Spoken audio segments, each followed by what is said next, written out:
Start. Sir, the bill was referred by the Lok Sabha on the 15th November 1980 to a select committee of 15 members of the House.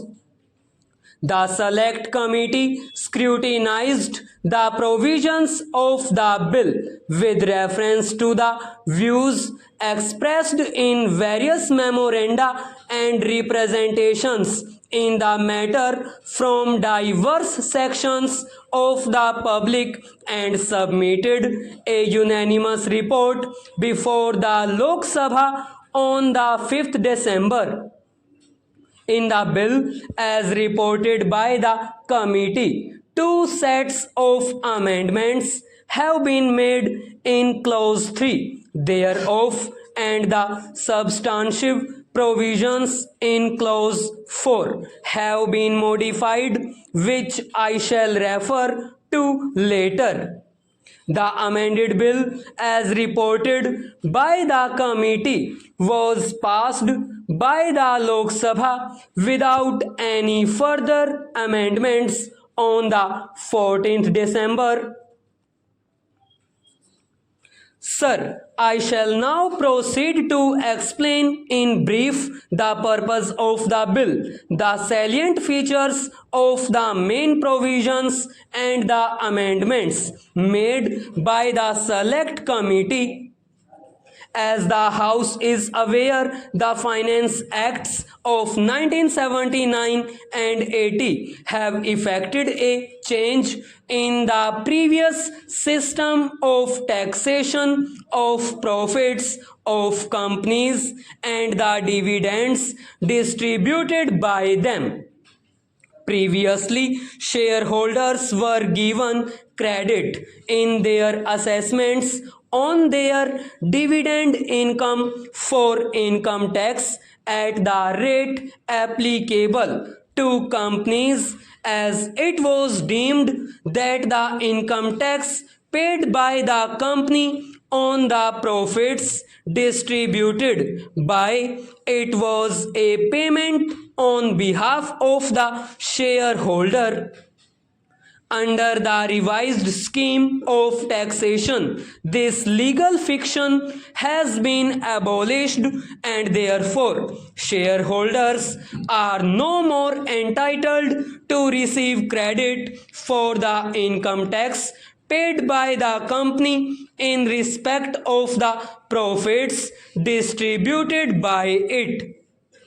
Simultaneously, the rate of the tax payable by Indian companies and other companies who have made arrangements for the declaration of dividends in India has been reduced.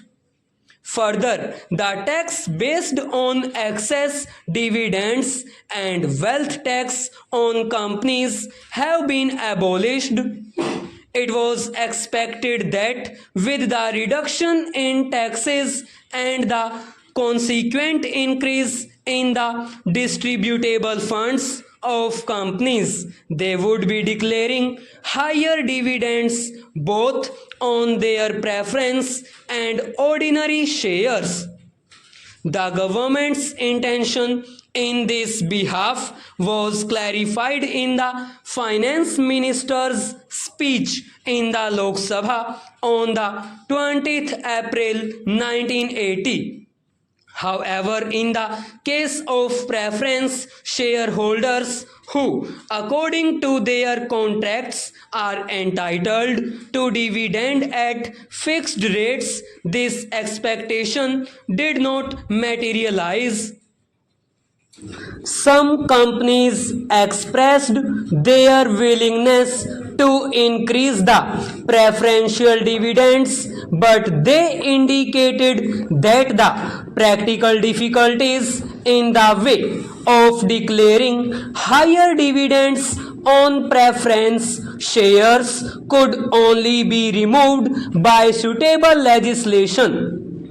In these circumstances, it became necessary to undertake this legislation.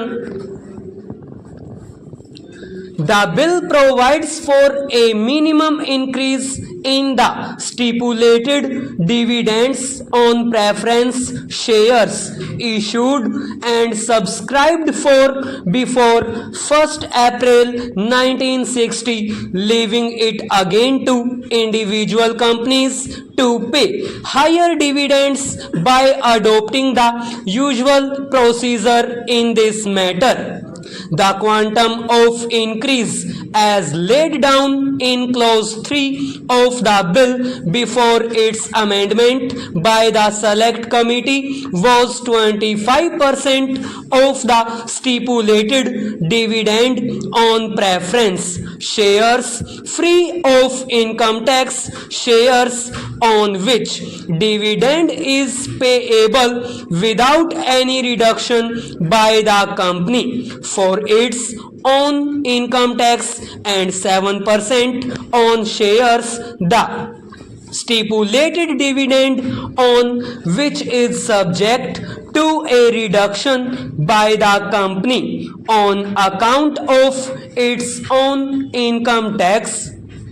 The select committee have raised the quantum in the case of preference shares free of income tax from 25 to 30%, and consistently with this they have also enhanced the rate of increase on preference shares.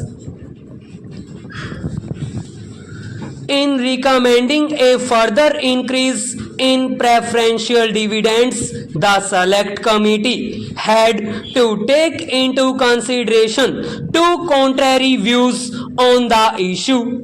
In several representations, it was pleaded that the quantum of increase should be raised as high as 42%, whereas in some other representations, the view taken was that the increase already specified in the bill was adequate and that it should be left to the decision of the companies to pay any higher dividend.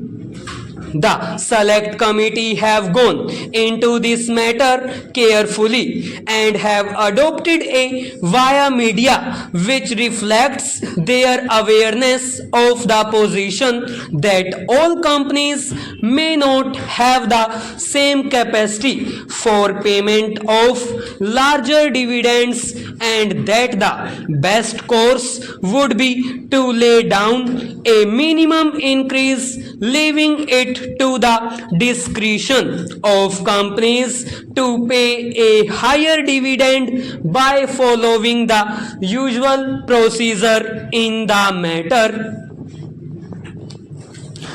I shall now proceed to certain other salient features of the bill.